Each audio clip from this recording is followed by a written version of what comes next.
안녕하세요. 이번 시간에는 켈리 크라이테리언에 대해서 알아보도록 하겠습니다. 켈리는 클라우드 셔넌의 정보이론, 인포메이션 시어리를 사용했는데요. 무엇을 만들었느냐? 어떤 오즈가 주어졌을 때 롱런하게 기회는 극대화하고 리스크는 줄일 수 있는 베팅 방법을 찾고 싶었습니다. 그러니까 갬블링에 대한 이론이죠. 그런데 제목을 짓는데 조금 문제가 있었습니다. 켈리는 그 당시에 AT&T 벨랩에서 근무하고 있었는데요. 아주 똑똑하고 젊은 사이언티스트였죠. 그런데 높으신 분들은 항상 그렇듯이 이 도박, 갬블링 이런 거를 별로 안 좋아합니다. 게다가 논문 제목이 Information Theory and Gambling이다? 받아들일 수가 없죠. 정보 이론과 도박. 이 켈리가 처음에 제목으로 지으려고 했던 건데 AT&T에서는 좋아하지 않았죠. 그래서 높으신 분들이 좋아하는 식으로 제목이 바뀌었습니다. A New Interpretation of Information Rate. 그래서 갬블링이라는 느낌은 전혀 없게 정보 유래에 대한 새로운 해석, 이렇게 깔끔하게 제목이 나왔습니다. 그래서 이 제목만 보면은 우리랑 관련이 없겠구나 생각할 수 있는데 사실 이거는 갬블링에 대한 이론입니다. 이러한 히스토리를 알면 굉장히 흥미가 가겠지만 이런 히스토리를 모르고 이 제목만 보면 그냥 지나칠 수가 있습니다. 물론 지금은 굉장히 유명하기 때문에 워런 버핏도 사용하고 있죠. 모르는 사람이 없지만 이 당시 1956년에는 아는 사람만 아는 이론이었을 겁니다. 물론 월스트리트 같은 데는 금방 퍼졌겠죠. 워낙에 똑똑한 사람들이 많으니까 이런 좋은 이론이 있더라 하면서 소문 퍼지면서 다들 자신의 트레이딩에 적용했을 겁니다. 여기 보면은 워런 버핏도 소개가 되어 있죠. 워런 버핏은 굉장히 일찍 사용했다고 합니다. 그리고 even today, 심지어 지금도 사용하고 있다고 합니다. 자, 그래서 켈리 크라이테리언이 무엇이냐? 오즈 분의 엣지라고 합니다. 사실 이렇게 공식 같은 걸 보면 머리가 아프고 그냥 곧장 예시로 가면은 별거 아닙니다. 예시로 가기 전에 우리가 중심을 잡고 가야 되는데 켈리 크라이테리언을 사용하는 이유는 바로 옵티멀 캐피털 얼로케이션을 알고 싶기 때문입니다. 내가 100만원 있는데 이 중에 얼마를 베팅해야 되느냐. 진짜로 갬블링이죠. 워런 버핏 같은 경우에는 내가 돈이 이렇게 몇 조가 있는데 그 중에 얼마를 여기다가 투입하고 또 얼마를 저기다 투입하고 그런 의사결정을 하는 거죠. 찰리 먼거가 워런 버핏의 자산 분배 능력이 굉장히 뛰어나다라고 평가하고 칭찬한 바가 있습니다. 그 배경 이론에는 이러한 켈리 크라이테리언도 있었다는 거죠. 우리도 조금 활용해 보기 위해서 한번 이해하고 사용해 보도록 하겠습니다. 여기 예시가 있는데 이겼을 때 2달러, 졌을 때 1달러입니다. 그러니까 플립 코인을 하는데 앞면이 나오면 2달러를 내가 받아요. 그리고 지면 1달러를 주는 겁니다. 그 동전은 앞뒤가 나올 확률이 똑같죠. 그래서 50대 50입니다. 그래서 2분의 1 확률로 2달러를 벌고 2분의 1 확률로 1달러를 잃습니다. 이거 누가 제안하면은 해야 될까요? 안 해야 될까요? 이거는 반드시 해야 되죠. 왜냐하면은 기대값을 계산해 보면은 플러스가 나오잖아요. 이거는 당장 베팅을 해야 되는 게임입니다. 그런 베팅을 하는 것까지는 결정이 되었습니다.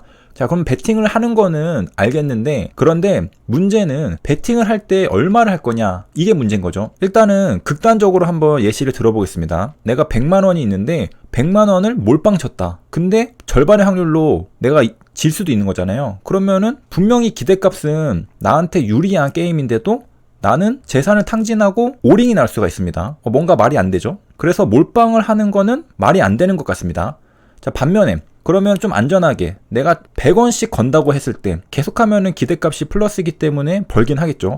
그런데 200원씩 벌어서야 어느 세월에 내 자본 증가율을 극대화할 수 있을까요? 그러니까 너무 적게 베팅하는 것도 너무 많이 베팅하는 것도 뭔가 문제가 있다는 겁니다. 그래서 최적의 베팅 금액은 얼마냐? 그걸 구하는 게 켈리 크라이테리언입니다. 자, 그래서 이제 내려가 보면은 여기 이제 expected outcome을 계산했는데 우리가 방금 한 겁니다. 50% 곱하기 2달러, 50% 곱하기 마이너스 1달러, 그래서 0.5입니다.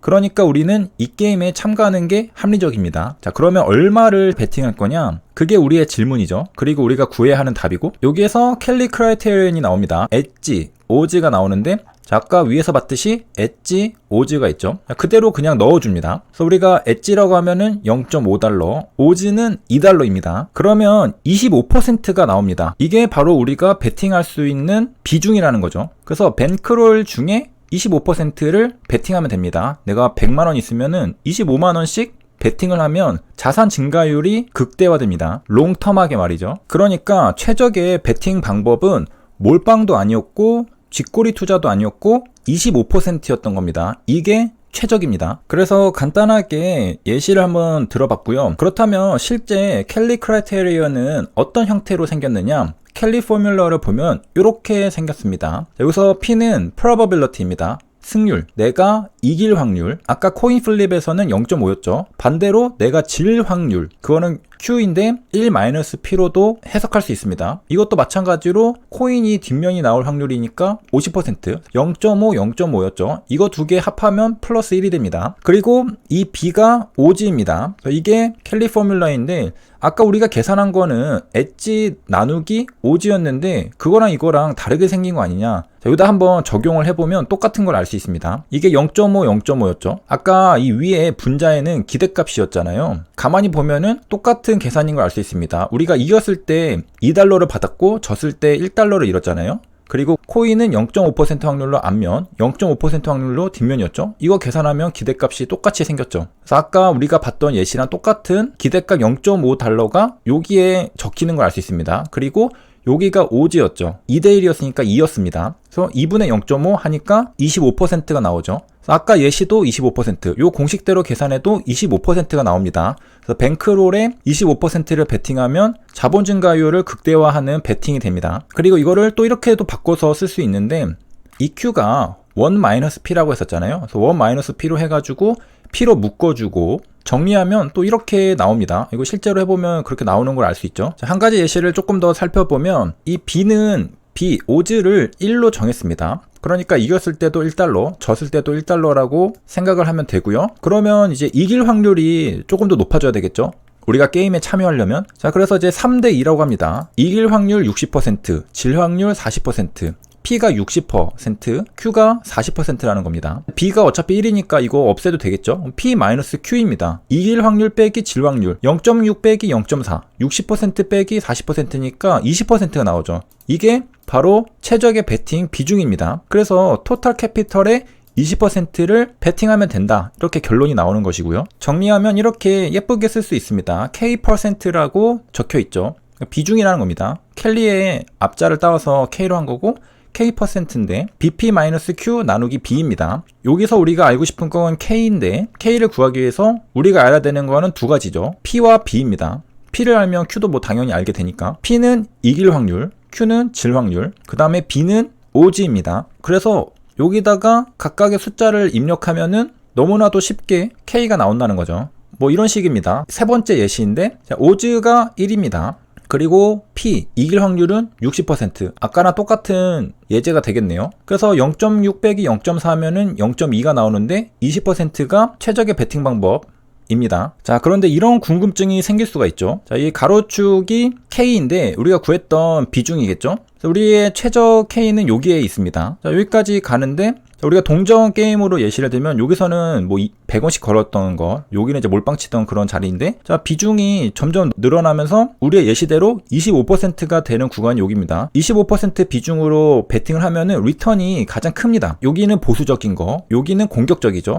그 다음에 이게 넘어가면서부터는 이제 인세인 단계로 들어가고 이제 점점 더 비중이 커지면은 수어사이덜이 됩니다. 그러니까 우리가 베팅할 때 이 최적의 비중이 어디인지를 알아야 된다는 거죠. 이런 것들을 알고 투자를 해야 된다는 건데 이걸 모르고 미수몰빵하면은 인세인 수어사이덜 단계에 내가 투자하고 있었을지도 모릅니다. 그러면 깡통이죠. 반대로 나는 미수몰빵을 해도 되는 상태인데 너무 안전하게 원금으로만 매매를 하면은 원하는 리턴만큼을 확보하지 못할 수가 있습니다. 그러니까 이 단계에 있는 사람들은 조금 더 용기를 내도 된다는 거고 이 단계에 있는 사람들은 욕심을 좀 버려야 된다는 겁니다. 그래서 최적의 K를 찾아가는 게 중요하고요.